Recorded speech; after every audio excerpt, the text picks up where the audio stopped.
الفاتحة إلى حضرة النبي سيدنا محمد وآله وأصحابه الكرام. الفاتحة. أعوذ بالله من الشيطان الرجيم. بسم الله الرحمن الرحيم. الحمد لله رب العالمين الرحمن الرحيم مالك يوم الدين إياك نعبد وإياك نستعين اهدنا الصراط المستقيم صراط الذين أنعمت عليهم غير المغضوب عليهم ولا الضالين آمين. بسم الله الرحمن الرحيم. الحمد لله رب العالمين وصلى الله وسلم على سيدنا محمد وعلى آله وصحبه أجمعين. Assalamualaikum warahmatullahi wabarakatuh. Alhamdulillah, syukur pada Allah Ta'ala. Selamat kita berjumpa pagi ini dalam majlis membaca kitab kita, kitab Bustanul Arifin, taman orang-orang wali-wali Allah, orang-orang yang bertakwa, orang-orang mukarrabin yang hampir pada Allah Ta'ala, para arif billah. Mudah-mudahan dengan kita baca kitab ini Allah Ta'ala membukakan pahaman kita, Allah Ta'ala membukakan kita sampai kita dapat memahami macam mana cara mereka berfikir, apa konsep mereka, apa yang diberatkan oleh mereka, apa yang menjadi cenderung bagi mereka, dapatlah kita contohi mereka. Kenapa ya Allah Ta'ala, kita tengok hikmah di sebalik Allah Ta'ala takdirkan kita baca kitab ini. Walaupun memang kita yang pilihlah kitab ini kita nak baca, tapi macam mana pun dari takdir Allah Ta'ala, digerakkan oleh Allah Ta'ala, supaya paling tidak kita mengetahui ada orang-orang saleh, ada orang-orang wali. Jadi kita nak mencontohi mereka. Keduanya, paling tidak kita tahu bahawasanya ada orang-orang begini, dan kita ni bagaimana pula keadaan kita, di mana position kita. Jadi kita ingin nak jadi macam mereka, paling-paling tidak menghormati ada orang begini. Dan di antara hikmahnya lagi ialah biar kita tahu watak mereka, sifat mereka, tak lama kita akan ditakbir oleh seorang wali Allah balik semula, Imam Al-Mahdi. Kalau kita tak tahu watak dia, tak tahu sifat dia, kita tak kenal dia, kita reject dia nanti. Kita reject dia, kita tak nak ikut dia. Kepada dia ni merepek punya cara, ini tak betul punya fikiran. Pasal kita tak tahu. Kita dengan minda kita yang tertutup, kita dengan hati kita yang sempit, kita dengan pandangan kita yang penuh keladak, kita tak boleh appreciate orang-orang saleh punya cara. Jangan kata orang saleh lah, kadang Pak Imam Masjid pun kita pertikai juga. Jangan kata orang saleh lah, kadang bapa kita pun kita tak agree juga. Ini pula wali Allah, cara pemikiran mereka aneh, jiwa mereka lain pada kita. Jadi perlahan-lahan Allah Ta'ala educatekan kita, berikan kita pelajaran cara nak mengenal mereka, menghargai mereka. Jadi apabila sampai tiba waktunya nanti, kita tahu patutlah sikap dia begini, patutlah PL dia begini, kerana inilah yang ada dalam hati dia, inilah dalam pegangan dia ya. Itu boleh buka perempuan punya, tak nak buka, nak buka pun boleh juga, kesian akak-akak boleh tengok. Sambung baca kitab kita sampai muka surat ya 112. Ramai pun kat dalam, kita tengokkan tak ada orang.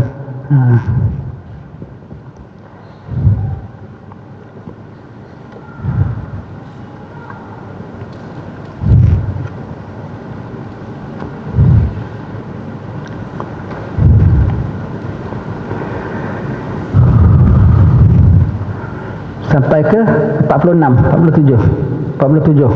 Baik. Sebelum kita baca kitab ini tuan-tuan ya, saya nak pesankan, kita ini hari tanggal 20 hari dan Jamadil Akhir ya. 10 hari lagi kita masuk 1 Rejab. Masuk 1 Rejab, banyak puasa kaum ibu ya. Banyak puasa 1 Rejab. Bulan Rejab ni bulan yang istimewa, bulan pengampunan, Syahrullah kata Rasulullah sallallahu alaihi wasallam. Jadi bulan Rejab kita banyakkan ibadat, salah satu daripada bulan-bulan haram. Malam awal Rejab tu kena hidupkan macam malam nisfu Sya'ban. Malam awal Rejab Allah Ta'ala buka pintu langit daripada seawal maghrib dah dibuka. Kalau malam-malam lain sepertiga akhir malam Allah turun ke langit bumi kan. Pada 5 malam dalam setahun, daripada awalnya, daripada maghrib Allah Ta'ala sudah bukakan anugerah. Maksud Allah Ta'ala turun ke langit bumi itu anugerah karuniaan Allah Ta'ala sudah mula dibentangkan untuk hamba-hambanya daripada seawal maghrib. 5 malam dalam setahun nak kena jaga. malam hari raya haji, malam hari raya puasa, malam nisfu Sya'ban, malam awal Rejab, dan malam-malam Jumaat. Jadi 4 malam tahunan, 1 malam mingguan, ya. Itu malam karuniaan Allah Ta'ala. Pintu langit Allah buka dari seawal maghrib. Doa tak ditolak pada malam awal Rejab. Mohon pengampunan Allah Ta'ala, dekatkan diri pada Allah Ta'ala. Pada malam itu gunakanlah peluang itu untuk membersihkan diri kita daripada segala dosa. Mohon Allah Ta'ala supaya berikan kita taubatan nasuha. Taubatan nasuha itu ialah taubat sebenar-benar taubat, yang mana begitu Allah Ta'ala ampunkan kita sampai bukan hanya dosa-dosa silam kita habis, bahkan bukan hanya dosanya hilang, kesan dosanya pun tak ada dalam hati kita, sampai minat dosanya pun tak ada dalam hati kita lagi. Itu nama taubatan nasuha. Sehingga minat dosanya pun tak ada lagi, jelek dan jijik kita pandang dosa itu, dan kita tak buat, tak ulang lagi sampai hari mati kita. Itu nama taubatan nasuha. Jadi kita mohon dalam bulan Rejab ni banyak baca istighfar Rejab, satu hari paling tidak 70 kali, malam ataupun pagi. Malam lah baik Rabbighfirli warhamni wa tub alayya 70 kali.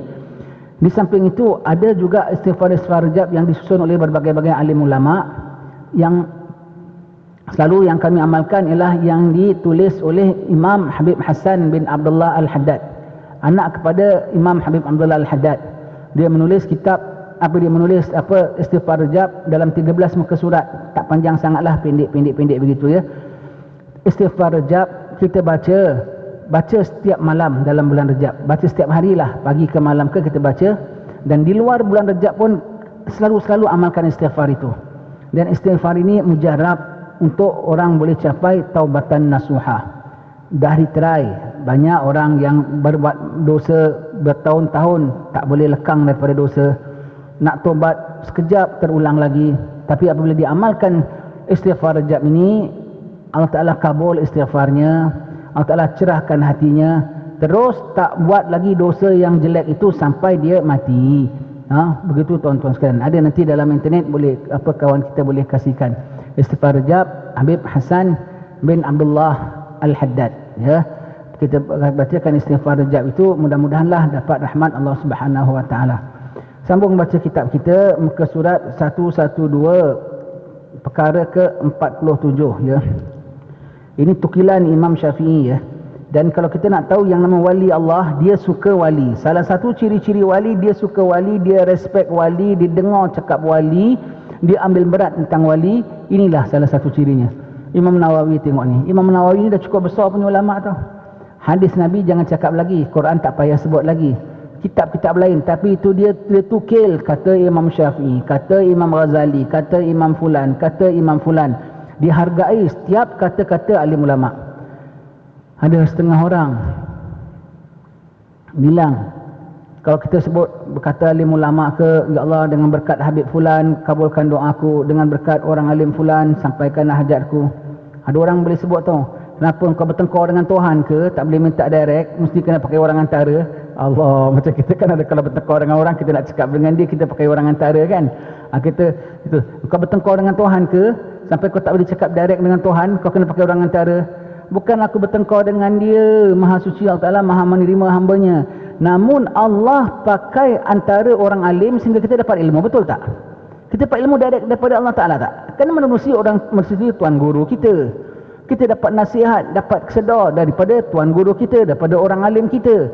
Kita dapat, maka kita nak sampai pada Allah pun menerusi dia lah. Itu salurannya, Allah pakai dia untuk beri ilmu pada kita. Takkan kita tak nak pakai dia? Siapa kita? Allah Ta'ala Maha mendengar, tapi suara mereka lebih didengar.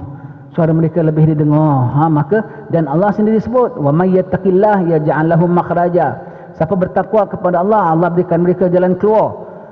Mereka orang takwa, mereka senantiasa dapat jalan keluar. Jalan kita, orang tak bertakwa, selalu kandas, selalu sumbat, selalu sangkut. Maka kita tumpang jalan mereka. Sebab itu ada masalah, jumpa orang-orang alim. Saya teringat, ada satu orang jumpa sama satu kiai. Saya tak tahu bulan lepas saya ada sebut ke belum. Kiai selalu sebut, berkata Syekh Fulan, berkata ulama Fulan.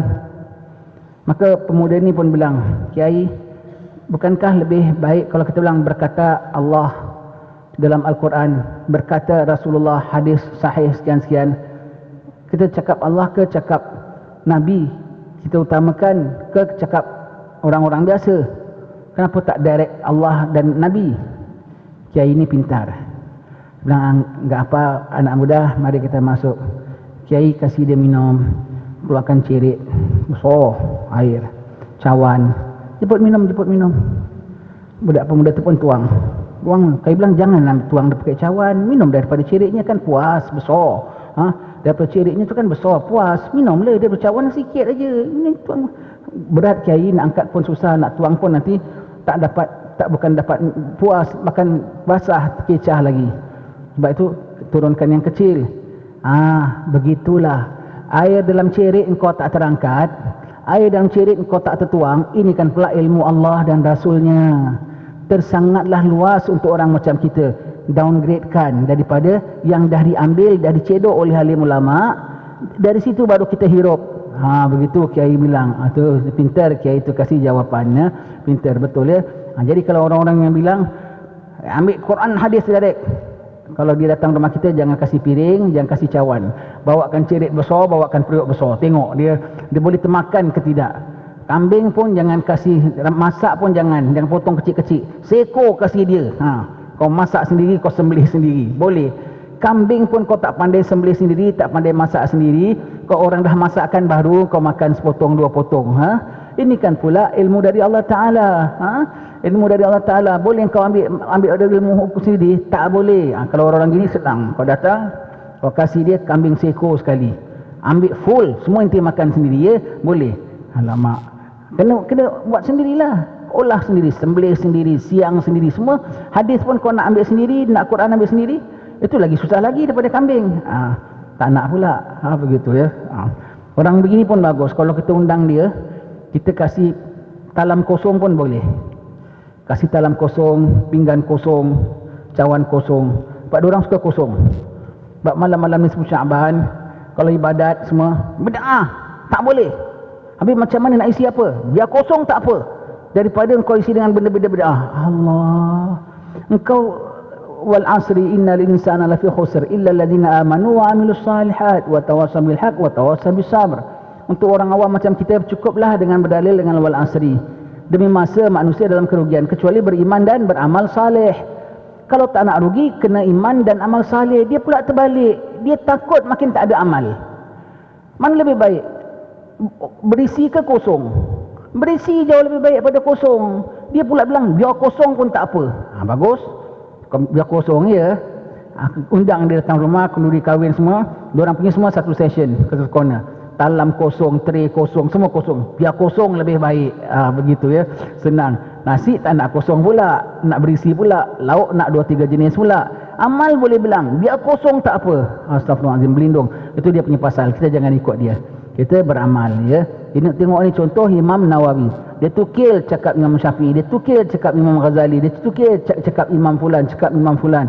Allah, di samping menunjukkan dia menghargai imam-imam ini, menunjukkan dia punya tawaduk, dan dengan itu dia mengintroducekan kita dengan imam-imam ini. Kita kan tak kenal Imam fulan, kita pun tak terbaca apa cakap Imam Syafi'i. Dia yang introducekan, dia yang sampaikan. Semua tu besar jasa dia. Mencintai orang-orang alim ini besar manfaatnya. Dia kongsikan dengan kita, kita pun dapat manfaatnya. Ke-47, berkata Imam Asy-Syafi'i rahimahullah ta'ala, tidak mengenal akan riak kecuali orang yang ikhlas. Betul ya. Orang yang riak, dia tak tahu dia riak. Dia ingatkan dia ikhlas. Orang riak bikin apa semua, nanti dia ingat demi itu, demi ini, demi itu, demi ini. Tapi dia lupa dia buat itu semualah demi manusia, bukan demi Allah. Buat perkara apa, takbir masjid, buat dengan baik, dengan cantik, dengan apa semua, tak apa, rumah Allah, tak apa. Kalau dia tidak ikhlas punya orang, dia tak tahu yang dia buat ini mungkin riak. Buat betul rumah Allah, tapi untuk dipuji oleh hamba Allah. Betul rumah Allah, tapi biar hamba-hamba Allah puji engkau, takbir bagus, engkau bikin bagus. Dia tak sedar riak. Tapi orang kalau ikhlas, dia tahu riak. Dia tahu di situ nak terhinggap sedikit, sebabnya lantaran hamba ditangkisnya dia. Orang ikhlas akan tahu riak. Tak tahu kain itu kotor kecuali kain itu putih bersih. Betul tak? Kalau kain batik kena sambal, kena kuah kari, kita tahu tak kotor? Tak nampak kotor. Tapi kalau kain putih nampak tak? Tidak tahu riak kecuali orang-orang yang ikhlas. Orang ikhlas, sebab itu perlu ikhlaskan hati. Perlu ikhlaskan hati supaya kita dapat tangkis itu riak. Ikhlaskan hati baik tangkis itu riak. Maksudnya tidak mengenal akan hakikat riak dan tidak akan mengetahui segala permasalahannya dan kesamarannya dan kehalusannya, kecuali orang yang benar-benar ikhlas, kerana orang yang ikhlas itu telah berusaha pada masa yang panjang di dalam membahas dan berfikir serta memperdalami masalah riak, sehingga ia benar-benar mengetahui apa yang dinamakan riak, atau sekurang-kurangnya ia mengetahui sebahagian besar daripada permasalahannya. Istilahnya tak boleh kena konon dengan nafsunya, tak boleh kena konon dengan syaitan, tak boleh diperdayakan. Konon pergi masjid tapi sebetulnya nak tayang dengan orang. Konon kita pakai serban, pakai jubah, tapi biar orang bilang wah macam Habib lah, macam ustaz lah. Allah, semua tu tak boleh dikonon, tak boleh dikonon. Dia tahu dia boleh tangkis. Tidak. Sebut tentang pakai serban tak pakai serban je. Pakai serban boleh jadi riak tau. Betul kan? Tak pakai pun boleh jadi riak tau. Kenapa awak tak pakai serban? Nanti orang bilang saya ngada-ngada pula. Riak lah tu. Nanti orang bilang, nanti orang kata, nanti orang pandang. Asal ada orang di situ aja riak lah tu namanya. Asal ada orang di situ aja riak saja. Kau nak pakai lillahi ta'ala, kau tak nak pakai lillahi ta'ala. Kenapa dia pakai serban? Nabi pakai, Nabi suruh pakai. Mudah-mudahan dapat hidupkan sunnah Nabi. Anak tak pandai nak sunnah-sunnah besar, sunnah-sunnah yang sakat simple-simple ni bolehlah umpamanya. Kenapa tak pakai? Anak tak pandai ikat serban. Kenapa tak pakai? Anak rimas, nanti kepala anak gatal umpamanya ya. Bolehlah. Asal jangan ada manusia di situ. Kalau manusia cakap saja di situ, itu namanya riak. Membuat amal kerana orang, meninggalkan amal pun kerana orang. Itu namanya riak ya. Itu di antara cara-cara yang orang riak, orang ikhlas akan tahu. Dia bikin apa semua lillahi ta'ala, dia tak peduli manusia tahu, faham tak faham.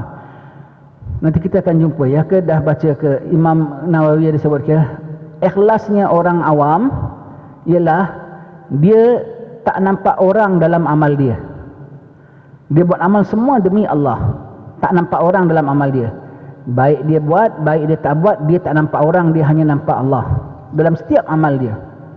Ikhlasnya orang khas, bahkan dia tak nampak amal dia. Dia rasa dia belum amal, dia rasa dia buat hanya apa? Sebagai keperluan seorang hamba, sebagai keperluan seorang umat Nabi, ikut nabinya, keperluan seorang apa yang menjadi patut bagi seorang hamba junjung perintah Tuhannya. Yang aku buat ni amal, bukan amal, bahkan kena buat. Dia tak nampak pun amalnya, dia nampak amalnya zero, dia nampak amalnya zero ya. Sebab tu hati-hati tuan-tuan ya. Kalau dalam bulan puasa kan kita nak doa ya, hati-hati ya. Kan ada firman Allah Ta'ala, Rabbana taqabbal minna innaka antas samiul alim. Kan kita biasa doa itu kan, Rabbana taqabbal minna, ya Allah terima dari kami.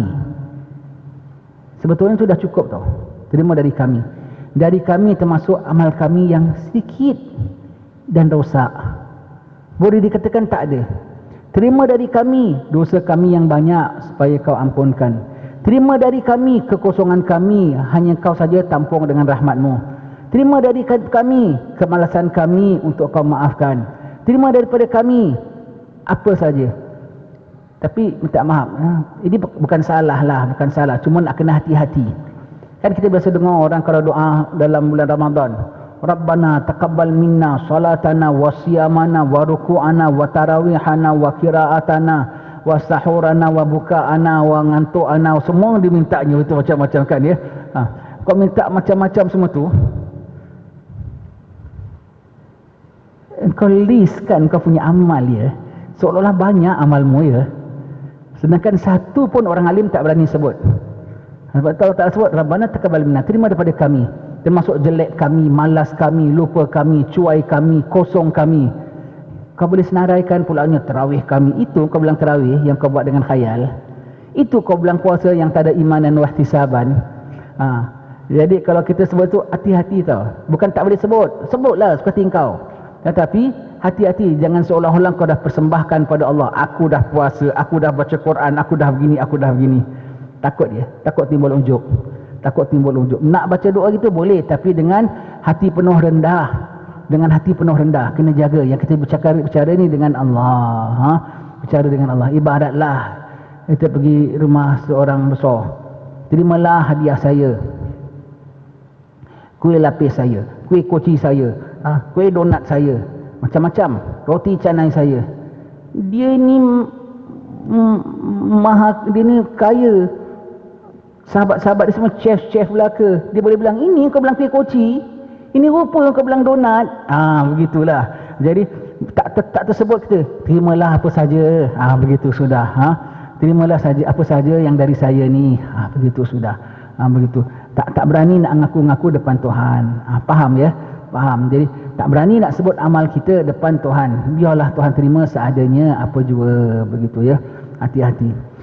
Adapun orang yang mengatakan bahawa semua orang mengetahui akan hakikat riak, maka ini timbul daripada kejahilan dengan hakikat riak tersebut. Jadi orang bilang tak ada, orang tahu, orang faham yang meriak tu begini. Kalau dia tahu bahawa hakikat riak, itu namanya jahil. Bahkan orang yang dah tahu hakikat riak sekalipun akan senantiasa jaga, sebab dia tahu ada ketika-ketika dia akan disamarkan dengan riak. Dengan dia buat satu perkara, konon-konon nak mengelokkan amal, konon-konon biar sempurna amal, tetapi sebetulnya ada riak di situ. Orang yang tahu riak akan kenal riak. Maka apabila nak hinggap saja, orang yang tak tahu riak nanti dia tipu. Dia tahu, aku dah tahu riak, aku tahu selok-belok riak. Kau tak tahu. Satu masa riak jelma depan kau dengan gaya lain, dengan gaya konon-konon sempurna, dengan gaya konon-konon zuhud, tetapi itu masih riak juga. Begitu ya. Jadi orang yang tahu riak, dia akan kenal riak, dia akan faham riak, dia boleh tangkis riak, dia boleh identify riak, dan dia boleh block riak. Orang yang tak kenal riak, dia sangka dia dah belajar riak. Sebab itu ya kita bilang, maksud cakap ini ya, orang yang mengetahui satu-satu ilmu dengan orang yang berilmu lain tau. Orang yang mengetahui ilmu tasawuf, dah belajar ilmu tasawuf, bab riak, bab ini semua, dengan orang yang memang tak ada riak lain. Orang yang mengetahui ilmu tasawuf, satu cerita, orang yang pelajari tasawuf tahu ilmu tasawuf, dan orang berjiwa tasawuf, tu different thing. Anak tahu yang nama riak begini, tapi dia riak ke tidak? Lain cerita. Dia tak belajar perinciannya, tapi dia tahu yang nama riak begini, dia tahu nama riak berkena tangkis begini, dia tahu datangnya riak, dia tahu tolaknya riak. Itu lebih penting. Bukan hanya tahu teori istilahnya. Jadi orang yang bilang, saya tahu riak, saya belajar, kau hanya tahu teori, tetapi riak dah gigit engkau, riak dah cengkam engkau, riak dah gayut engkau, riak dah rangkul engkau tak sedar. Kau hanya tahu teori riak, tetapi kau tak tahu macam mana nak ketika engkau berhadapan dengan riak. Begitu ya. Jadi orang yang mengatakan saya tahu riak, itu orang yang jahil sebetulnya. Orang yang benar-benar ikhlas, hanya dia saja yang tahu riak, walaupun dia tak tahu nak syarah tentang riak sekalipun. Cuba syarahkan apa tu riak, anak tak begitu pandai. Cuba sebut ini gitu yang boleh menjadikan riak, anak tak boleh explain, tapi dia tak ada riak. Itu yang maksud orang yang ikhlas. Maka dia tahu tangkis riak, walaupun dia tak tahu nak explain tentang riak. Tapi orang bilang saya ada ilmu riak, tanpa dia sedar dia dah tertipu, dia riak. Begitu ya. Itu different thing. Orang tahu ilmu riak dengan orang yang tak ada riak, different. Anak tahu ilmu riak, anak tahu ini namanya riak, anak tahu ini sini, tapi dia tangkis riak ke tidak? Dia masih accept riak ke tidak? Lain. Dan selagi akan saya sebutkan di dalam kitab ini suatu bab yang menerangkan masalah riak ini, dan engkau akan melihat perbahasan yang menunjukkan, yang menyejukkan mata engkau, insya-Allah. InsyaAllah akan disebutkan pada yang berikut-berikutnya ialah tentang riak ya. Jadi kita tahu apa maksud riak dan apa contoh-contoh ikhlas daripada alim-alim ulama. Orang-orang alim dia sangat titik beratkan tentang ini. Sebab kalau ada riak walau sedikit sekalipun ditolak oleh Allah Ta'ala. Ditolak oleh Allah Ta'ala, tak diterima langsung ya. Tak diterima langsung oleh Allah Ta'ala, walau amal kita banyak, walau zahirnya perfect sekalipun ya. Walau zahirnya perfect sekalipun ya, Tetapi kalau hatinya tu tidak ikhlas kerana Allah Ta'ala, di reject oleh Allah Ta'ala tak terima, jadilah kau tak beramal. Ya. Selalu saya contoh ya, ni saya suka ulang lah ya, tak apa saya contoh ya. Saya datang dari Batu Pahat ke KL sebulan sekali untuk ceramah kuliah kan. Boleh tak saya jamak kasar? Saya kat sini cuma 2-3 hari. Saya boleh jamak kasar tak? Ikut zahirnya boleh lah. Konfikahnya boleh. 2 marhalah. Sebab safarnya pun kerana dakwah. Kalau saya silap-silap, bahkan tak boleh, bahkan berdosa. Apa salah pula tak boleh? Kalau aku datang kerana riak. Aku datang bukan memang ceramah, tapi di sebalik itu, kau tanyalah mana qadi, kau tanyalah mana alim ulama, bilang katakan boleh, tak salah. Tapi kalau kau tanya wali, mungkin wali bilang dengan syarat inti tidak ada riak. Ya, kalau datang sepatutnya saya datang dengan niat. Biar orang bilang ustaz ni popular sampai ke KL dia ceramah. Dengan niat. Kalau KL ceramah dia tak kosong-kosong, mesti en blok ada berisi punya juga. Itu namanya riak. Buat kerja agama nakkan habuan dunia. Sama ada harta benda ataupun pujian, itu namanya riak. Riak halal ke haram? Haram. Kalau buat benda haram itu namanya maksiat. Maka saya safar demi itu namanya demi maksiat. Zahirnya aku punya safar demi dakwah. Hakikatnya safar aku demi riak. Maka tak boleh jamak, tak boleh kasar. Tak boleh jamak. Dan tentu kau bilang saya pergi KL pasal saya nak beli tudung bawal di masjid, jalan Masjid Keling. Sana ada jual chip seal. Itu dah tentu boleh. Tak ada riak ke, kau boleh sembahyang jamak kasar. Itu sebabnya harus. Tetapi kita datang dengan ceramah kerana nak ceramah. Betul ke demi ceramah ke, ataupun ada maksud lain di sebalik ceramah? Kalau ada maksud lain sebalik ceramah, maka kau datang bukan demi ceramah, demi maksud dalam hatimu. Maka itu yang menjadikan kau punya sembahyang tu boleh ke tak boleh jamak kasar. Itu yang di sebaliknya tu yang nak kena jaga. Di sebalik tu nak kena jaga. Saja je kita datang berhenti R&R sembahyang Zuhur 2 rakaat, Asar 2 rakaat. Mana sah Asar 2 rakaat? Mana sah Zuhur 2 rakaat? Mana sah sembahyang Asar pukul 2 petang? Anak musafir. Safir yang macam mana tuan? Safir yang boleh jamak kasar, safir yang wajib, safar yang wajib, safar yang sunat, safar yang harus. Safar awak termasuk safar yang haram kerana riak. Na'udzubillah ya. Boleh menjejas sampai begitu sekali ya. Hati-hati. Zahir nampak macam okey, tetapi hakikatnya tu yang diambil nilai oleh Allah Ta'ala. Approve tak approve dari Allah Ta'ala. Mengetahui tak mengetahui dari Allah Ta'ala. Jadi kena hati-hati yang Allah. Dan riak ni tak ada satu manusia boleh tahu tau. Kau cakaplah anak ikhlas anak apa, dan orang pun tak boleh tuduh awak saya tuduh riak pun tak boleh. Tak boleh ya. Tapi yang mengetahui Allah. Tuan punya diri pun kadang dia tahu, kadang dia tak tahu. Tuan punya diri pun kadang dia tak tahu. Yang dia tahu dah tentulah. Dia tahu dia riak tu tahulah, mudah-mudahan dia insaf. Yang takutnya kalau dia tak tahu bahawasanya dia dalam riak. Dia tak tahu dalam riak, dia sangka dia amal, dia sangka dia ikhlas, padahal semuanya rejected. Kenapa? Niatnya bercabang-cabang kerana lain daripada Allah Ta'ala. Ya. Kita kena kalau kita tak ada orang tahu. Tapi minta maaf ya, sebetulnya kita cakap zahirnya tak ada orang tahu. Pada hakikatnya ada orang tahu. Riak ni boleh dikesan tahu.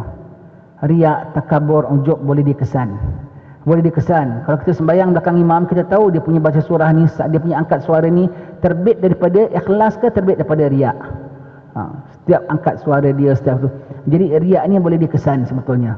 Boleh dikesan sama ada seorang ni riak ataupun ikhlas, ujub, takabur ataupun semata-mata tawaduk kerana Allah Ta'ala, boleh dikesan. Cuma orang tak akan charge kita, awak saya dapati telah melakukan riak. Tu dia tak akan sebutlah. Baik, ini perkara rahsia daripada Allah Ta'ala. Boleh dikesan. Dan ini tak payah tunggu wali-wali. Orang awam macam kita pun boleh kesan. Setengah imam kita sembahyang belakang dia, alhamdulillah, terisi sembahyang dia dengan pengharapan, dengan rayuan, dengan bicara depan Allah Ta'ala.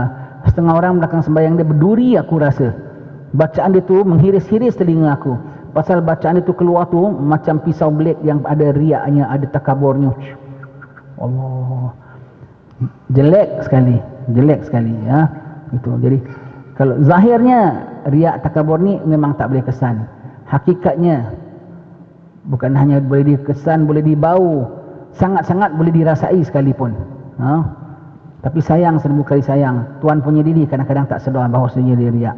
Dia sangka dia ikhlas. Ya.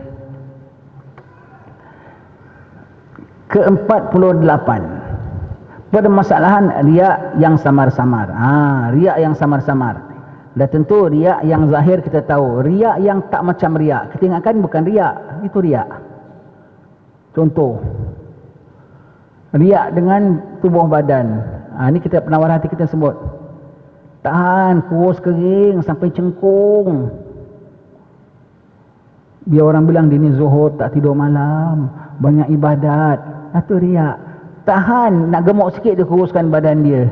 Itu riak dengan tubuh badan. Riak dengan raut wajah. Itu riak yang samar-samar. Riak raut wajah.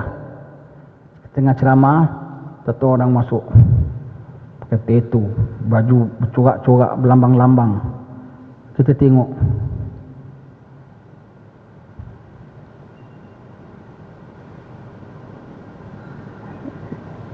tegur pun tidak, kita senyum aja tengok.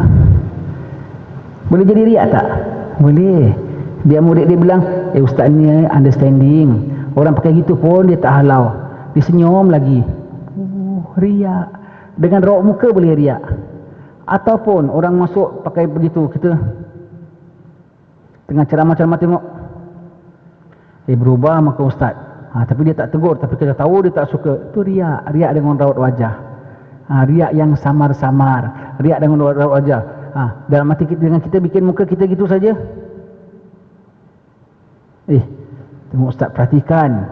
Dah riak ustaz tu. Tanpa cakap, tanpa apa. Menunjukkan sesuatu apa. Itu riak. Itu namanya riak. Itu namanya riak.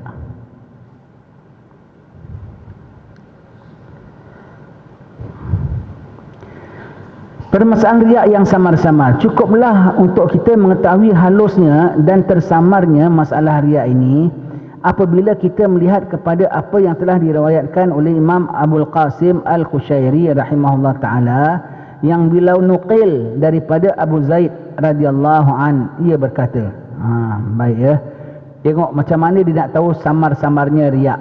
Samar-samarnya riak ya. Sebab ini ya, penting perkara riak ni ya. Kita ada penyakit dalam hati kita, tapi kita tak tahu. Kita kena jumpa profesor paling tinggi, baru dia boleh sedarkan ni sakit engkau begini-begini. Kita ada riak.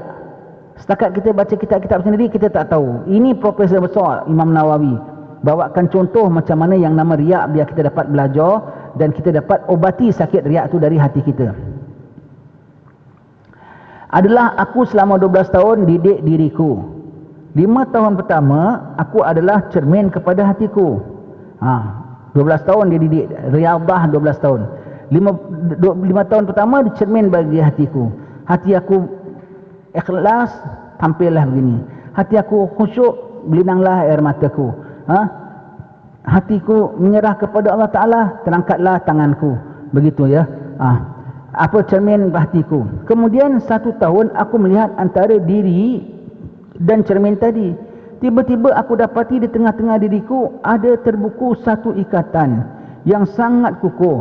Maksudnya ikatan akhlak yang tercela. 5 tahun. Kemudian 1 tahun dia tengok, antara aku dengan amal-amalku tu semua tu ada something in between lah. Yang kalau aku sedih, hati aku hiba, air mata aku supaya terkeluar. Di antara hati aku hiba dengan air mata aku keluar, ada something in between lah. Ada sesuatu kat tengah. Apa tu? Riak dia. Sementara hati dia hiba, dia pun air mata dia keluar, biar orang tengok hati kau hiba, khusyuk. Ada benda terselit di antara diriku, antara hatiku dengan zahirku.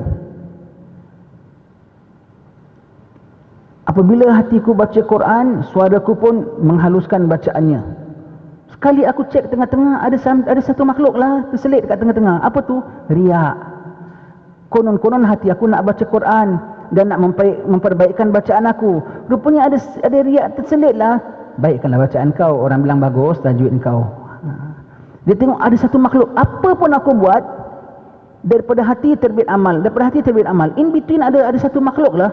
Rupanya riak, rupanya whatever aku try to do ada riak. Sekarang kita tengoklah, hati kita ada nak derma, poket kita keluarkan duit, tangan kita keluarkan daripada poket. Antara hati kita nak derma dengan poket kita keluarkan duit dari poket kita, ada something in between tak? Ada. Paling-paling tidak nak tunjuk dengan AJK masjid, aku ni derma 1000.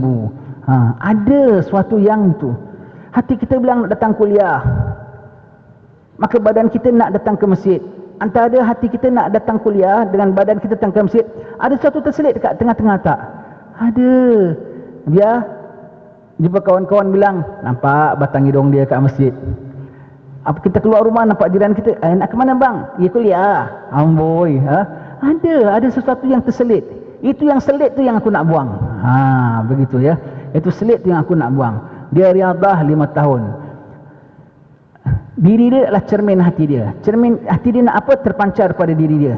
Tapi di antara nak terpancar tu ada benda terselit lah. Ada benda terselit. Itulah riak dia. Itulah riak dia ya. Ini diorang kaji ya. Diorang kaji diri dia kaji. Bertahun-tahun dia makan waktu untuk kaji. Untuk nak apa? Untuk nak tengok, nak detect apa benda tu yang terselit tak terselit.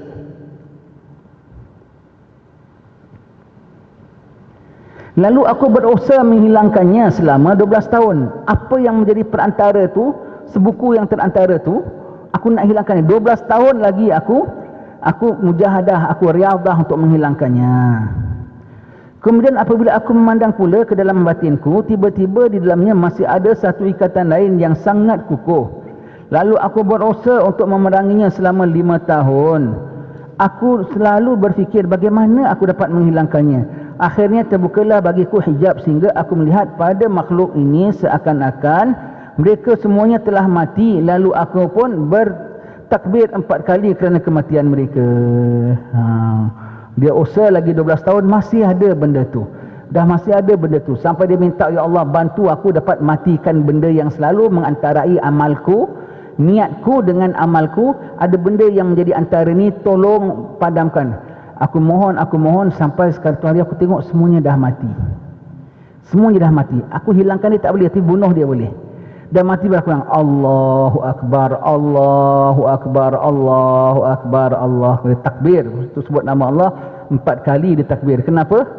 Cara nak menghilangkan benda buku itu ialah matikan dia. Jangan pandang makhluk. Jangan pandang apanya semua. Jangan pandang amal engkau. Jangan pandang engkau hendak amal. Jangan pandang engkau buat amal.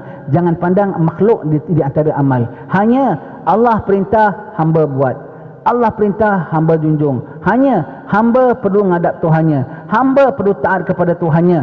Tidak ada aku nak buat kerja. Tidak ada ini kerja dari aku. Tidak ada, kalau ada masih aku, masih ada hendak buat, nanti ada makhluk lain akan boleh masuk juga.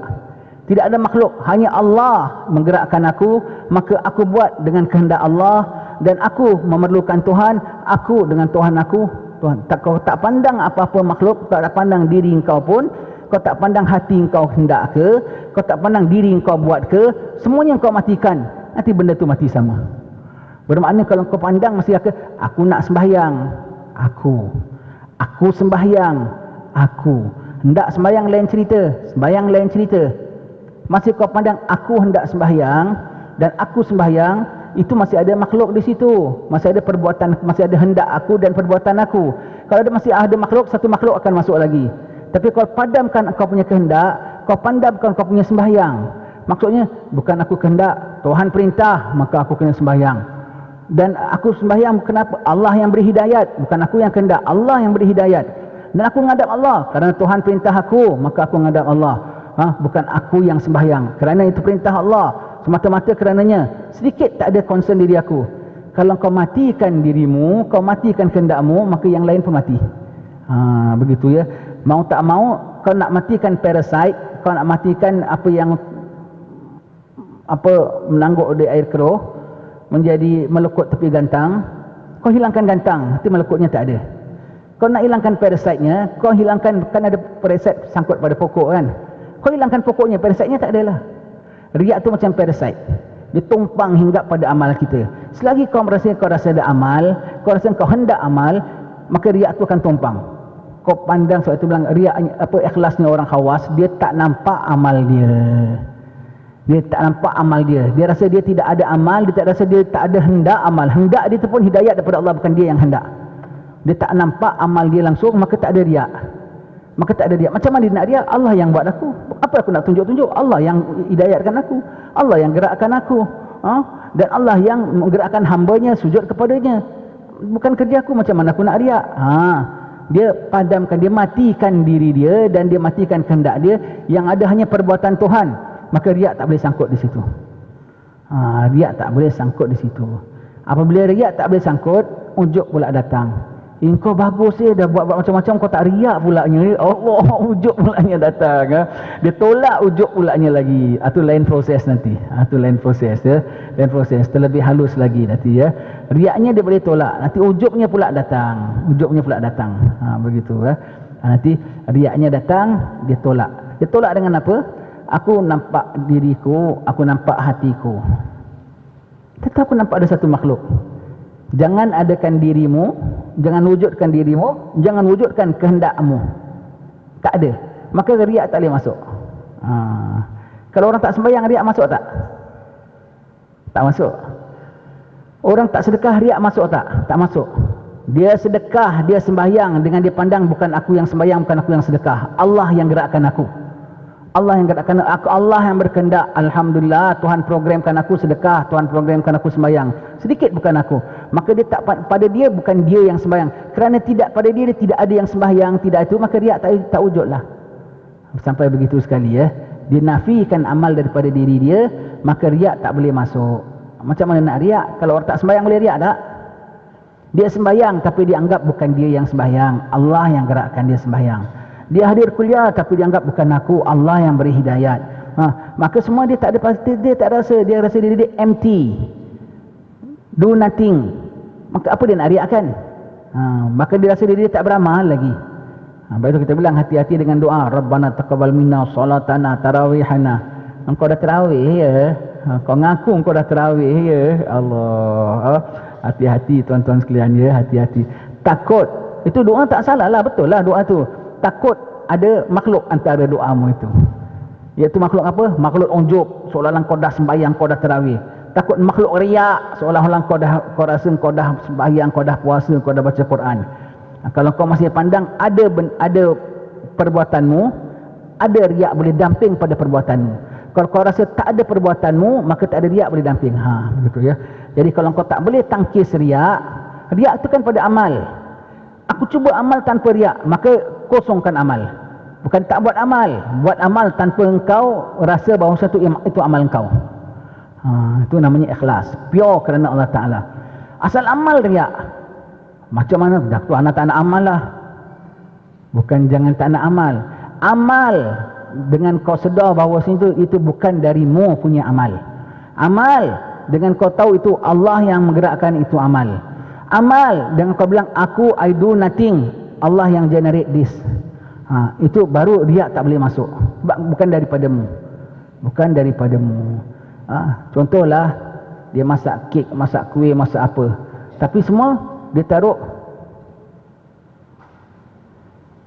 resipi daripada fulan, bantuan daripada fulana, tepung daripada fulan. Dia tak berani nak ngaku kek dia buat. Tolong bancuh daripada fulan, tolong bakar daripada fulan. Dia tak berani nak ngaku dia buat. Padahal dia yang beli tepung, dia yang bancuh, dia yang masak, dia yang oven, semua itu. Tapi dia tak ngaku pasal apa? Semua dia taruh nama orang. Jadi dia rasa aku tak bikin apa-apa kek. Macam mana aku nak nisbahkan pada diri aku? Tak berani dia nak ngada-ngada dengan kek itu. Kalau orang puji, naknya kek, semua dia bilang ini fulan punya buat, ini fulan punya tepung, ini fulan punya resepi, ini fulan punya bantu, ini fulan punya itu. Semua dia tanggungan. Kalau takdir betul-betul orang puji dia lantaran kebaikan dia, dia bilang ya Allah engkau yang buat aku, apa pula aku nak dipuji ya Allah. Sembahyang aku engkau yang pasang, sedekahku engkau yang beri wang, dan hati aku engkau yang gerakkan. Mereka puji, segala puji kembali padamu ya Allah, bukan untukku ya Allah. Begitu ya. Kalau dia tidak boleh amal kecuali ada riak datang, maka dia padamkan amal. Bukan padamkan amal dalam arti kata tidak beramal, padamkan menganggap bahawa dia sudah beramal. Pandang diri dia zero amal. Pandang diri dia zero amal. Ya. Ada faham tuan-tuan ya?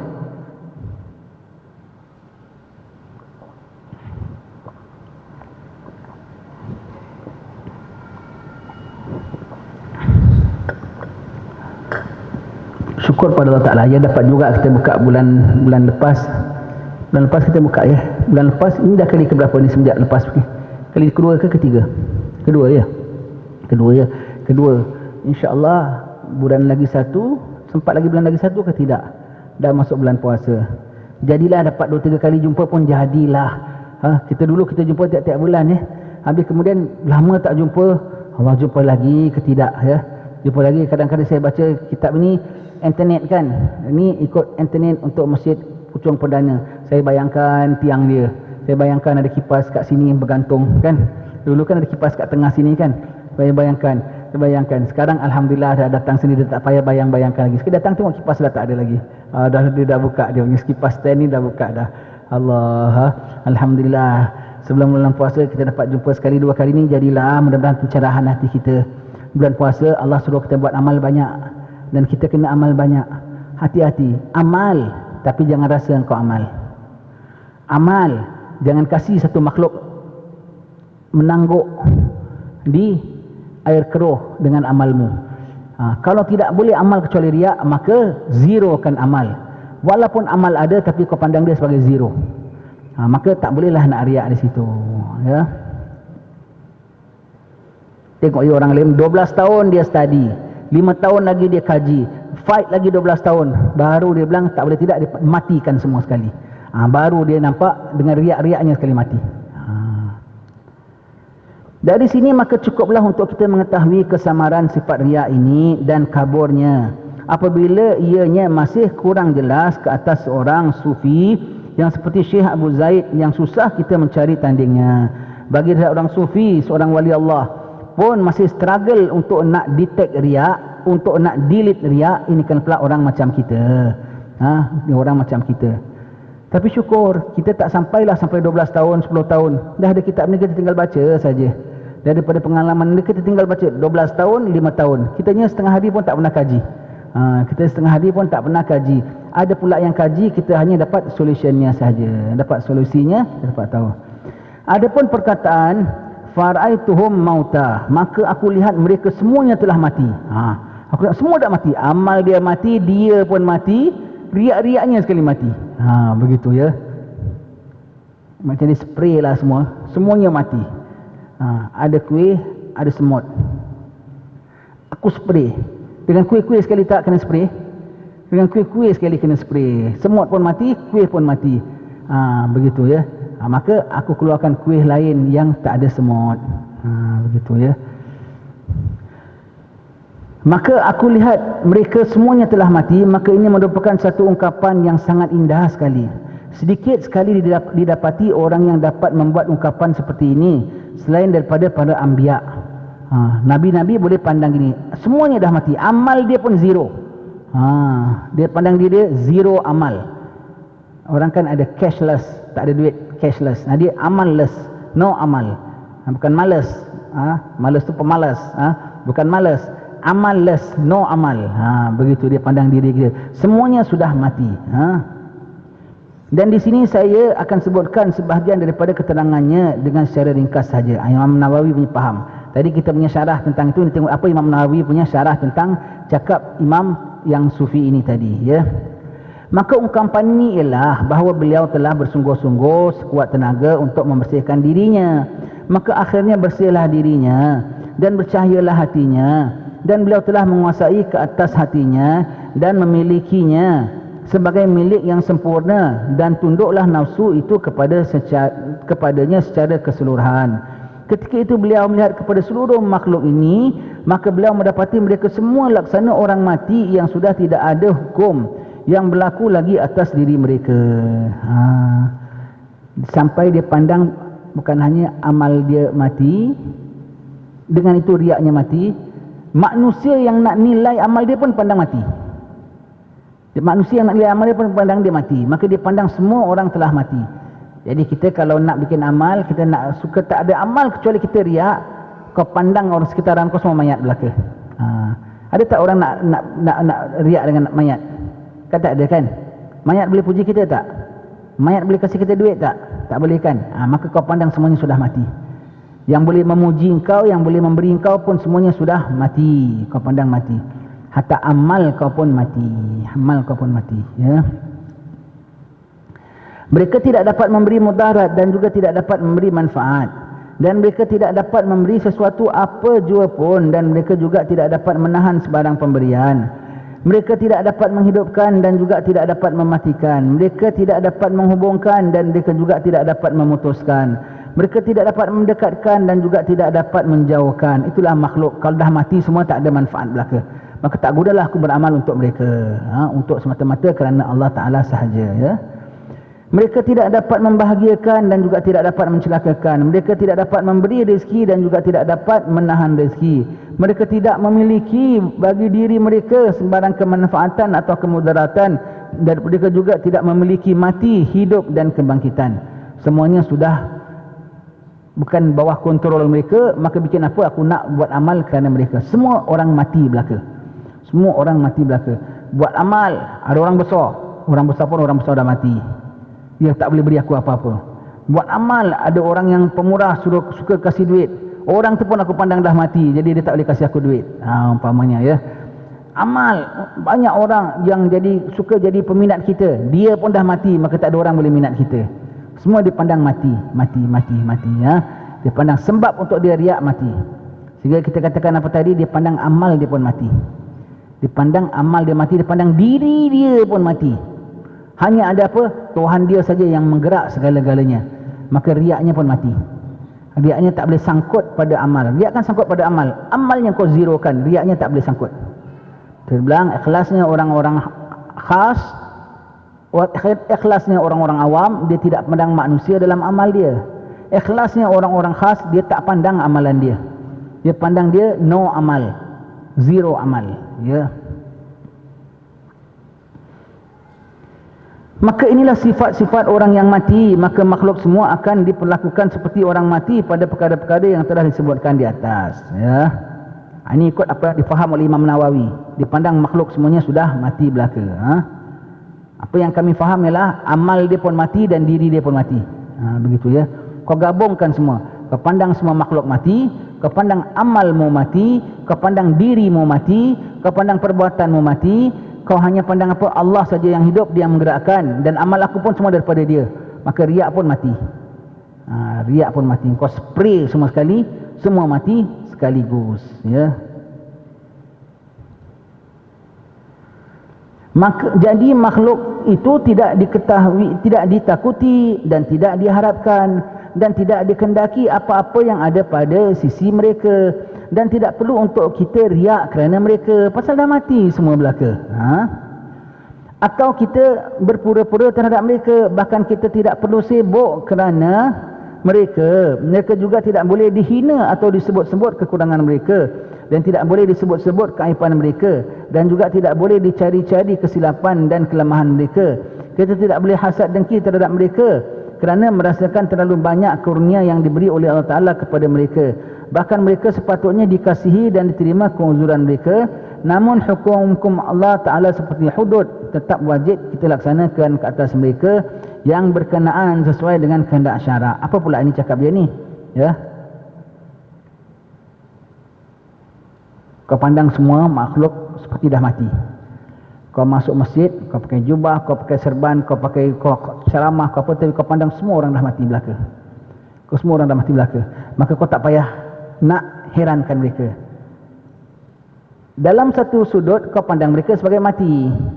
Dalam satu sudut kau kena hormat mereka sebagai orang masih hidup. Iaitu kau tak boleh umpat mereka. Kau tak boleh sepak mereka. Mentang-mentang dah mati kau sepak, mentang-mentang dah mati kau umpat, tak boleh kan? Dan dalam satu masa juga aku pandang semua dah mati. Habis kalau ada yang buat dosa, tetap kena tindak. Habis kata dah mati, tak payahlah nak tindak dia. Tak ada, mati-mati. Mati dari sudut dia tak boleh nilai amal aku.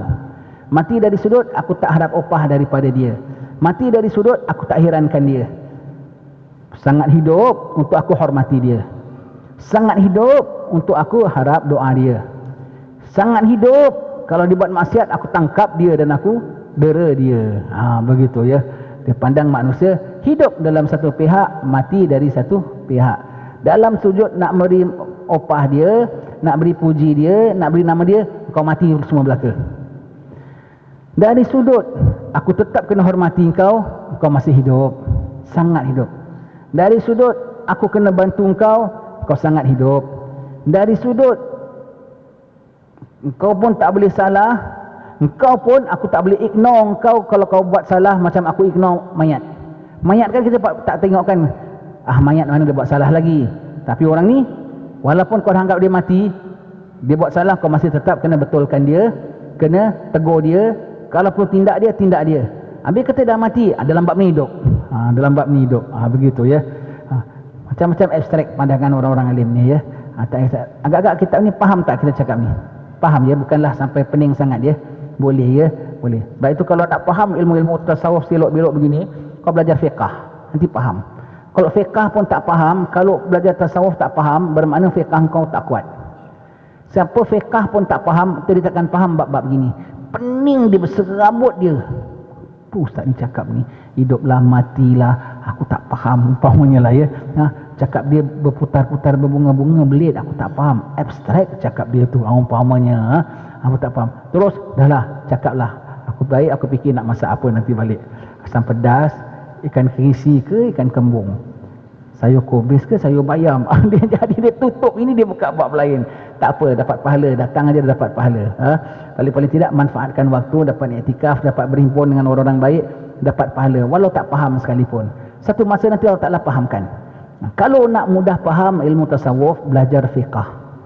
Belajar fiqah boleh menjadi kunci bagi faham tasawuf. Siapa bilang? Nabi bilang, may yuridillahu bihil khair yufaqihu fid din. Siapa yang Allah Ta'ala nak akan dapat al-khair. Al-khair ni ilmu begini. Khair ni ilmu begini, ilmu kerohanian, ilmu ikhlas, ilmu tolak riya, ilmu zuhud, ilmu tawakal, itu khair, ilmu kebatinan kerohanian. Siapa yang Allah Ta'ala hendakkan dia dapat al-khair, Allah akan faqihkan di dalam agama. Tak faqih tak dapat khair. Jadi ilmu fiqah tu menjadi kunci untuk faham tasawuf. Ada seorang habib ya, Sagaf di negeri Sayun Hadramaut. Orang nak belajar tasawuf dengan dia bilang, boleh, dengan syarat ilmu fiqah kau level mufti, baru aku belajar kau tasawuf. Nasib baik kita ni dengan mufti semua lebih kurang juga ilmu ya. Betul. Itu suku tok siak pun tak ada.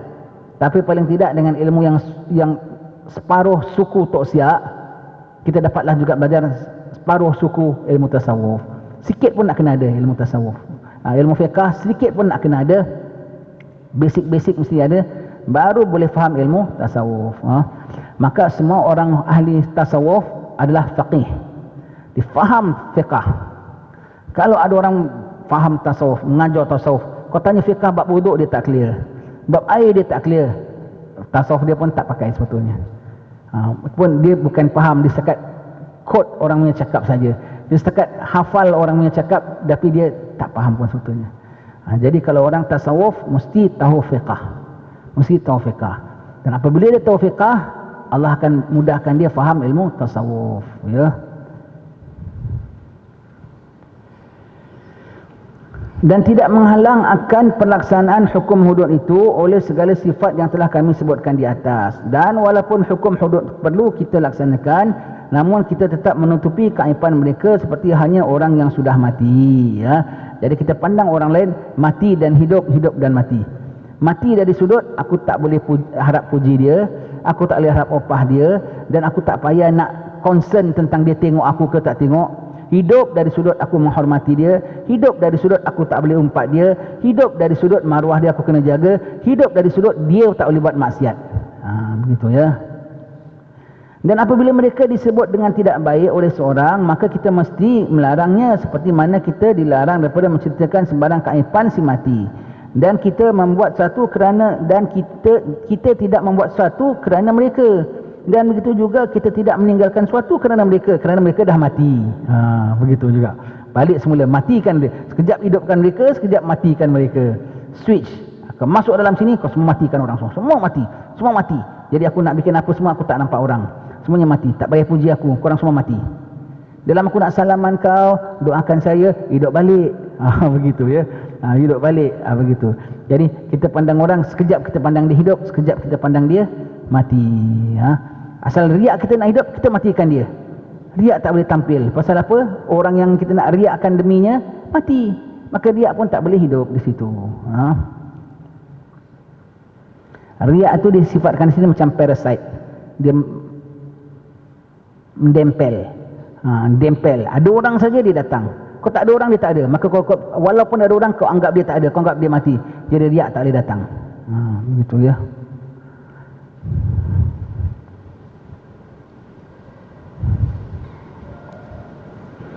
Dan kita sama sekali tidak akan terhalang daripada membuat sebarang ketaatan dengan sebab mereka, seperti halnya kita tidak terhalang daripada melakukan sebarang ketaatan dengan sebab orang yang telah mati. Maka kita tidak perlu ambil peduli dengan pujian mereka dan kita tidak mengkehendakinya. Dan juga kita tidak benci kepada sebarang celaan mereka. Bahkan celaan itu tidak perlu untuk dijawab langsung. Begitu ya. Kenapa? No effect on me. Pasal orang sudah ibarat dah mati. Dia cela kita pun anggap mereka sebagai sudah mati. Maka cela engkau pun tak ada kesan pada diri aku. Baik ya.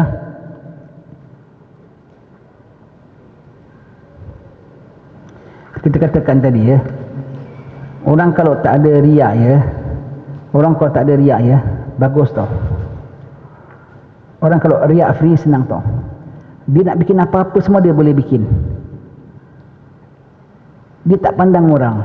Yang kita ni tak jadi bikin, takut nak bikin, pasal takut orang bilang kita ngada-ngada. Takut nanti orang nampak amal kita. Tapi orang kata ada riak, dia boleh bikin dan dia tak nampak amal. Maka kau nak tengok-tengoklah, aku tak heran. Kau nak tahu-tahulah, aku tak heran. Kau puji, kau tak puji, kau punya pasal. Maka kerana ada orang-orang yang tidak riak ya, ada orang-orang yang boleh terpelihara daripada riak ya. Kerana kelantaran ada orang-orang salih yang memang mereka dah dapat menangkis riak dalam hati mereka. Itu satu keperluan tau. Bebas, dia nak ibadat apa pun bebas. Nanti daripada orang-orang ini kita dapat nampak amalan yang fantastik-fantastik di depan muka orang ramai-ramai. Sebab kita kalau nak buat amal gitu kita tak berani. Sebab itu riak tu. Seperti doa, ya Allah, kabulkanlah ya Allah. Kalau kita gitu kan, amboi kan main lagi kan ya. Gitu. Kita nak doa gitu pun seram. Alamak macam Habib lah. Kita pelan-pelan, ya Allah, begitu rendah sikit lah. Tapi orang yang tak ada riak, dia boleh nampakkan amal yang fantastik dan dia tak peduli. Nanti kita tengok itu orang-orang saleh, Habib Omar bin Hafiz, kalau dah doa, kalau dah gitu semua. Dan dia bukan mengada-ngada. Dia dah tak ada riak dalam hati dia, maka dia bikin apa semua lillahi ta'ala. Baik di dalam sembahyang dia, baik dalam munajat dia, baik dalam doa dia, baik dalam apa semua. Kalau kita semua kita tak berani buat. Pasal apa? Takut riak. Mereka kerana dia tak ada riak, maka mereka boleh zahirkan amalan yang fantastik lah. Amalan yang kalau biasa orang boleh kagumkan, tapi dia bukan buat untuk kagumkan kita. Dia buat kerana Allah. Tapi kita tengok kita boleh kagum, kita tengok kita boleh heran. Keluarlah benda-benda daripada mereka yang macam-macam yang kita bilang. Kalau orang-orang biasa takkan keluarkan benda gitu. Dan mereka boleh bikin apa saja depan orang ke, belakang orang ke. Dia nak bikin apa dia bikin dan dia tak peduli. Senang tahu orang gini. Dia tak peduli depan orang ke, tak depan orang. Dia nak bikin apa dia bikin. Dia nak baca Quran sedap dia baca. Dia nak baca Quran simple dia baca. Dia nak pakai serban besar dia pakai. Dia tak nak pakai serban pun dia tak pakai. Sukati. Asal Tuhan aku suka, korang tak perlu campur. Maka dia tak pedulikan orang langsung. Dia buat apa dia nak buat. Sesuka hati dia buat ibadat. Asalkan sesuka Tuhan dia. Sesuka Tuhan dia. Untung orang-orang gini. Dia riak free, maka dia boleh bikin macam-macam ibadat dan dia tak perlu nak matikan ni. Buat. Dan besar-besar amalan dia. Depan-depan orang dia boleh bikin. Depan-depan orang betul. Manfaatnya kita lah. Kita dapat tengok gini rupanya cara mereka sembahyang, gini rupanya cara mereka cakap, gini rupanya cara mereka munajat, begini rupanya cara mereka punya pandangan, begini rupanya. Semua orang-orang itu pasal dia tak ada riak, maka dia tak perlu nak tutup amal mereka. Dia buat dibuat depan orang, tak depan orang. Pokoknya aku panggil orang semua dah mati. Yang kita ni, amal kita sederhana kadang-kadang pasal takut orang bila kita ngada-ngada kan. Riak tu namanya takut orang bilang, takut orang cakap. Cuba kita tak ada pedulikan orang. Cuba kalau kita sendiri, kita berani menangis tak? Kita berani mendayu tak? Ya Allah, ampun dosaku ya Allah, jangan azab aku. Kalau ada orang kita segan sikit kan, ya Allah, ampunkan dosa aku ya Allah. Mereka depan orang, belakang orang, dia nak bikin apa dia bikin. Sebab dia bicara dengan Tuhan dia, kau jangan campur. Begitu mereka ya. Itu mereka, dia boleh bikin apa, dia punya, aku punya pasal antara aku dengan Tuhan aku. Kau nak tengok kau punya pasal, tapi aku bikin untuk Tuhan aku. Begitu ya. Kalau kita dapat bergaul dengan orang begini, bagus tau. Kita dapat tengok amalan dia, macam-macam fantastik amalan dia. Dan dia tak ada riak. Kau jangan ikut. Kau ikut gaya dia, itu namanya berlakon drama. Kau tengok gaya dia punya doa, gaya dia punya angkat, kau pun ikut. Begini dia punya, kau pun banyak atau maaf cakap lah ya. Habis Omar kan doanya kan, ya Allah begitu kan. Yang ada setengah-setengah kita tengok, alamak kau kenapa kau gaya gitu, kau tak payahlah kau ikut bagaimana dalam hatimu. Ya Allah, ya Allah, ya Allah. Riak. Berlakon drama. Lain kalau dia bikin ya Allah, real hanya Allah. Begitu ya. Kita tengok dia cari doa gitu, kita pun ikut. Mari Bapak Ibu sekalian, mari kita angkat tangan. Alamak, pandai kau drama ya. Allah, apa? Kita jangan ikut-ikut. Selagi kita belum sampai level dia, kita buat level yang menyelamatkan kita daripada riak. Istilahnya jangan tasanuk, jangan buat-buat. Selagi kita masih belum dapat clear macam dia, jangan buat macam dia. Bahaya bagi kita. Kerana di situ riaknya akan masuk tinggi, ujubnya akan masuk besar, takaburnya pun akan menyelinap. Kita belum kebal lagi. Maka buat yang amal yang masih menyelamatkan kita, amal yang masih kita rasa riak tak boleh masuk. Ikut level kita. Kalau perlu jangan amal depan orang. Kenapa kita bilang kalau tak boleh matikan, anggap orang sebagai mati, maka jangan adakan orang depanmu kalau kamu amal. Kalau kau nak amal depan orang, kau anggap orang dah mati. Aku pula masih anggap dia hidup, dia boleh puji, dia boleh gitu. Maka jangan amal depan orang kalau begitu. Jangan amal depan orang. Kalau kau boleh anggap orang mati, kau amallah depan orang. Dan kalau kau anggap orang hidup sekalipun tapi dia tak boleh jejas engkau, kau anggaplah dia hidup ke mati ke, itu kau punya pasal. Tapi aku ibadat depan Tuhan aku semata-mata.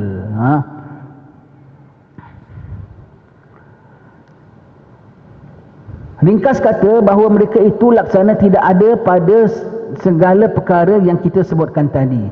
Mereka sebenarnya ditadbirkan di bawah hukum-hukum Allah. Maka siapa yang bermuamalah akan mereka dengan cara yang telah kami sebutkan ini, nescaya ia akan menghimpunkan segala kebaikan dunia dan akhirat.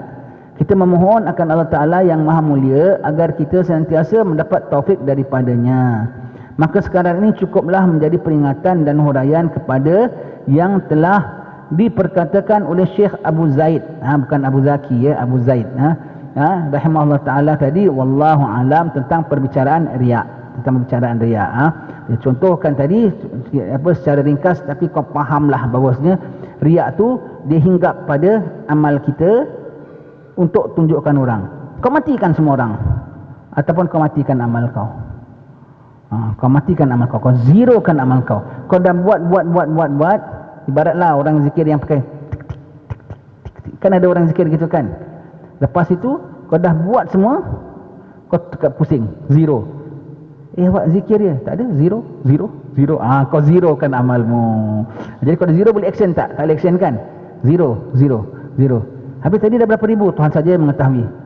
Yang gerakkan pun Tuhan, dan aku dah submit sama dia saja yang mengetahui apa aku dah buat. Untuk ni tahu zero. Jadi jangan lupa, siapa yang pakai tik, hari-hari kena zero kan. Hari-hari kena zero kan. 4,000, 15,000, taruh kat tepi-tepi, mudah-mudahan orang terbaca. Tak berguna lah. Janganlah, tak adalah, rasanya tidak lah. Mudah-mudahan kawan-kawan kita tak gitu ya. Jadi cakap sebut saja, zerokan. Begitu mereka menzerokan amalan mereka hari-hari. Zerokan amalan mereka. Jadi riak tak boleh masuk, puji tak boleh masuk. Mereka zerokan amalan mereka dan zerokan orang-orang kesekitaran. Dalam sudut ini kita nak sebut satu perkara, Imam Ghazali punya sebut tentang kalau kita mengajar, kita tampil nak ceramah, nak depan orang ya. Nak piara daripada riak, kau cakaplah depan orang dengan kau memandang mereka seperti semuanya ini sebagai, semua yang kau pandang depan kau ni, kau anggaplah mereka sebagai tuan-tuan. Dalam waktu yang sama pandanglah mereka seperti haiwan-haiwan. Haiwan-haiwan. Begitu ya. Minta maaf ya. Iaitu kau pandang mereka sebagai tuan-tuan. Dalam sudut apa? Saya pernah attend kursus public talking. Ini apa, jabatan kerajaan punya kasihlah. Dia panggil satu pakar motivasi. So when you speak to people, you regard that all of them zero knowledge. No matter whatever topic, you must know that I'm the master now, I'm telling you. You see them as if they are all zero knowledge, that they need input from you. Oh, begitu cara mereka. So to build up your confidence, so you can speak with them, in front of them, with full of confidence, that you are the master in this topic. Oh, begitu. Cakap dengan pandang orang semua, tak ada apa benda, kosong semua. Oh, gitu cara engkau ya. Lain daripada Imam Ghazali punya ajar. Imam Ghazali bilang, kalau kau tampil, kau pandang mereka sebagai tuan-tuan, bukan sebagai zero knowledge. Kau pandang mereka sebagai tuan-tuan. At the same time, pandang mereka sebagai haiwan-haiwan. Pandang mereka sebagai tuan-tuan. Iaitu apa? Aku mengajar tasawuf, bab ikhlas, tapi akunya sendiri belum ikhlas. Dalam berjiwa ikhlas mereka juara, aku masih beginners. Belum start lagi pun. Tuan tu. Aku mengajar fiqah, tapi fulan dalam bab taat kepada ibu, aku kalah. Dia juara. Tuan tu. Jadi ada tuan dalam bidang taat pada ibu, ada tuan dalam bidang sedekah, ada tuan dalam bangun malam, ada tuan dalam amal itu dan amal ini. Aku setakat deliver apa yang termampu oleh aku. Depan aku semua tuan-tuan, jadi aku respect mereka, jadi aku hormat mereka, jadi aku tak pandang mereka sebagai orang tak ada mata. Itu lain kita punya cara ya. Orang putih punya cara pandang mereka zero. Kita pandang mereka semua full. I'm just sharing what I have. Itu saja. Pandang mereka tuan-tuan. At the same time pandang mereka seperti haiwan-haiwan. Haiwan-haiwan itu maksudnya apa? Macam kita nak gembala kambing. Kambing itu kan haiwan. Anggap ini semua tu macam kau, macam seolah-olah macam kau gembala kambing. Ada tak besok saya nak gembala kambing, nak pakai baju apa ya? Semalam kambing tengok aku baju merah, lagi baju biru lah, nanti kambing bilang dia ni tak ada baju lain pulanya. Ada aku kisah tak? Kan tak kisah. Apa aku capai itulah aku pakai. Dan apabila aku sampai di sekawan kambing, aku ada expect mereka respect pada aku tak? Wahai kambing, salam cium aku. Wahai kambing, ucap terima kasih pada aku. Walau kambing, wahai kambing, jangan lupa opah aku. Ada tak? Kan tak ada kisah kan? Pandang mereka hanya kepentingan aku, biar kambing tak lapar, biar kambing dapat rumput yang segar, biar kambing dapat minum air yang bersih, biar kambing tidak diserang serigala, biar kambing tidak jatuh jurang. Itu saja aku punya main concern. Supaya dapat ilmu, supaya dapat amal, supaya tidak ditipu syaitan, supaya, dan untuk aku tak payah respect, tak payah salam cium, tak payah upah, tak payah apa. Hanya untuk keselamatan anda saja. Kemudian dah lepas jaga kambing, kambing jangan lupa kambing, ucap terima kasih pada aku. Kan tak ada kan? Begitulah, la nuridu minkum jazaa'an wala syukura. Tidak harap daripada kamu semua ucap terima kasih pun tidak payah. Kenapa? Kambing kau tak ucap terima kasih dengan kita kecil hati tak? Tak terima kasih pun kambing ni. Tak kecil hati. Kambing tak umpama kita kecil hati tak? Tidak kan? Begitulah kita kalau depan orang kita ni, dia tak umpama kita ke, dia tak terima kasih kita ke, tak apa. Pokoknya kau dah dapat apa yang kau perlukan, sudahlah. Begitu. Jadi pandang mereka seperti tuan-tuan. Kita respect mereka. Pandang mereka seperti haiwan-haiwan. Kita tak mengharap balasan daripada mereka. Kita tak harap respect daripada mereka. Kita tidak berkecil hati terhadap mereka. Kita tidak mestikan mereka hormat kita. Dan kita tidak harap puji mereka. Dan kita tak kisah pun dia punya pandang kita ke, tak pandang kita pun kita tak kisah. Macam kita dengan kambing. Begitu ya. Pandai Imam Ghazali kasih contoh ya. Kasih contoh. Satu amal yang kita ikhlas sekali. Lepas kita buat, kita tak ada sebut cerita satu orang pun. Dan kita tak ada rasa bangga sekalipun. Kita buat semata-mata kerana Allah, semata-mata kerana keperluan kita buat. Lepas itu kita tak ada nak bangga pun tak ada. Ambil selfie pun tidak, apa pun tidak. Apa amal tu? Imam Ghazali bilang, kalau kau susah nak ikhlas, kau ikhlaskan segala amalmu macam this amal. This particular amal, semua orang ikhlas. Apa? Berak. Berak ada orang bangga tak? Anak berak. Ada orang ambil gambar tak? Tak ada. Ada orang cerita orang tak? Ada orang baukan orang pun tidak. Dia flash, dia cuci bersih, tak cerita orang pun langsung. Jadikan setiap amalmu gitu. Tidak engkau buang air besar kecuali kerana perlu. You need to discharge, you need to discharge. You need to discharge this job, you need to carry out this job, you do this job. Kerana perlu. Lepas tu ingat pun tidak, harap puji pun tidak, ambil gambar pun tidak, selfie pun tidak, cerita orang pun tidak, baukan orang pun tidak. Pandai Imam Ghazali kasih contoh ya. Kalau kau susah nak ikhlas, kau contohkan satu amal yang tu kau ikhlas. Tolong beramal dan sikapmu macam amal ini. Berak.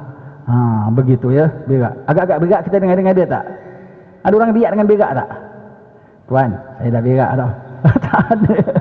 Tuan, macam mana awak kat toilet sebelah, awak ada bau something tak tadi? Oh tak ada, malu lagi kalau orang bau. Tak senonoh begitu ya. Pandai Imam Ghazali kasih contoh ya. Pandai Imam Ghazali kasih contoh. Itu ulama kita.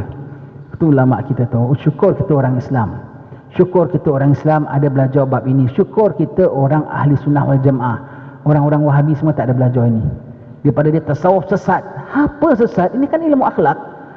Pada dia ingatkan tasawuf tu tarikat, puja-puja roh orang dah mati. Dia tak faham.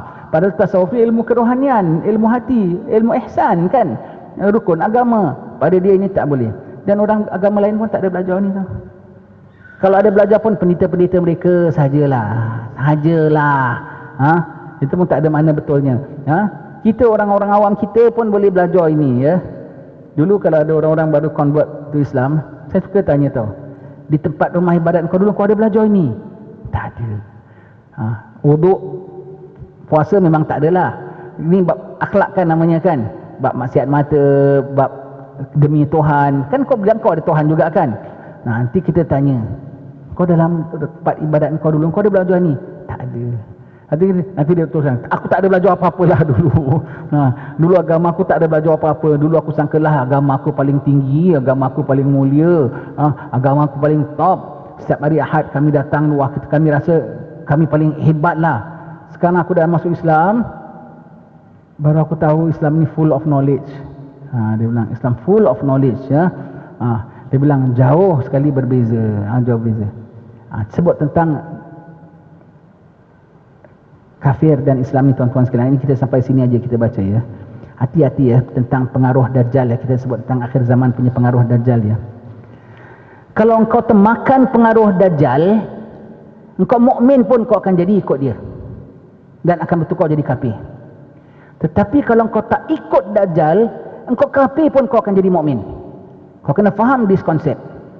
Akhir zaman berapa ramai orang Islam akan berpaling ikut Dajjal. Kan Islam belaka. Ahli sunnah jamaah belaka, ustaz-ustaz belaka ikut dia. Kerana kau ikut dia, kau anggukkan dia, kau yes dengan dia, kau yes sir dengan dia, kau yes dengan dia semua, kau tak ada curiga dengan dia, kau akan terikut dia, akan berpaling dengan dia. Tapi kalau kau curiga dengan dia, kau tak ikut dia, no we have our own concept, no we have our own way. Kalau kau ignore dia, kau tak ikut dia, kau tak pedulikan dia, walau kafir pun akan dapat Islam. Contohnya siapa? Nasrani. Nasrani kan masuk Islam akhir zaman. Kan diikut Nabi Isa. Kenapa? Kenapa dia tak dibunuh sekali oleh Nabi Isa, tak ditindak sekali? Pasal dia tidak ikut Dajjal. Dia tidak ikut Dajjal. Dajjal ada konsep ni, never mind we have our way. Never mind, Dajjal itu, never mind we don't follow. Never mind we don't care. Never mind. Dia tak ikut, pasal dia tak ikut Dajjal, dia pakai otak dia senang cakap. Agama dia tak ada, kita ada agama. Kita kalau ada agama pun tak pakai agama, kita akan jadi terikut dia. Tapi kalau orang-orang yang tak ikut Dajjal, dia tak ada agama, tapi dia pakai otak paling-paling tidak, dia tak ikut Dajjal, Allah beri dia iman. Nasrani kan bukan ikut hukum, bukan ikut syarak. Tapi dia paling tidak digunakan akal yang Allah Ta'ala berikan dia. Dajjal nak pedayakan dia, no, you don't want to follow. Dajjal nak kasih dia pedayakan dia, nak kasih dia sogok dengan itu dan ini, we don't need. Semuanya itu dia aware dan dia tak ikut kerana dia tak termakan oleh Dajjal. Allah berikan dia iman. Nabi Isa turun semua masuk Islam belaka. Padahal dia duduk sama zaman dengan kita tak? Sama. Dajjal keluar dia ada sama tak? Sama. Lagi dia kafir lagi. Kok boleh tak terikut Dajjal? Pasal dia pakai akal dia. Dengan tak dia tengok Dajjal ni punya jahat dia, ikut dia mukmin pun boleh jadi kafir. Tak ikut dia kafir pun boleh jadi mukmin. Kau kena faham ini. Bukan kau suruh kau jadi Nasrani sekarang, tidak ya. Tapi kau kena faham ini. Ikut dia, mengiyakan dia, mukmin pun boleh jadi kafir. Tak ikut dia, kafir pun boleh jadi mukmin. Jadi yang wahai mukmin, janganlah kau jadi kafir. Sebab si kafir pun akan jadi mukmin. Maka janganlah kau ikut dia. Kau yang sepatutnya lebih tidak mengikut dia. Kau sepatutnya lebih berhati celik. Kau lebih sepatutnya dengan menggunakan akalmu, dengan dipandukan dengan agamamu. Kalau sampai yang kafir pun boleh tak ikut dia, macam mana kau mukmin boleh ikut dia? Kau jangan jadi lebih bodoh daripada orang-orang kafir. Ada orang kafir yang tak ikut dia pun langsung, dan Allah beri mereka jadi mukmin. Allah beri mereka iman. Engkau beriman sekalipun kau ikut dia, Allah Ta'ala lucutkan iman kau jadi terus ikut dia. Na'udzubillah min zalik. Kena faham ini ya. Kena faham ini ya. Jadi kita hati-hati. Kita tengok pasti. Pokoknya jangan ikut dia, jangan ikut dia, jangan iakan dia, aware dengan dia, curiga terhadap dia. Selamatlah kau. Selamatlah kau. Begitu. Tengok. Kan akhir zaman nanti Nasrani masuk Islam kan? Dia tak hidup zaman Dajjal ke? Hidup. Dia tak kafir ke? Kafir lagi. Kenapa dia sampai tak terikut Dajjal? Sampai dia tak side Dajjal untuk attack kita? Pasal dia ada akal dia. Dia paling pada tidak pakai akal dia. Tak bilang dia ikut hukum. Sebab dia kafir, dia mana dia ikut hukum. Kita yang ada hukum tak ikut hukum. Akal pun kita jauhkan. Kita ikut Dajjal. Terbalik. Na'udzubillah. Kena faham ini ya. Wallahu alam bisawab. InsyaAllah kita jumpa di lain kesempatan. Semoga Allah Ta'ala permudahkan segala urusan kita. Semoga Allah Ta'ala bukakan hati kita dengan fahaman, dengan kecerdasan, dengan keikhlasan, dengan ketakwaan, dengan penuh keimanan dan ketaatan, dengan penuh keridaan daripada Allah Subhanahu wa taala. Wallahu alam bisawab.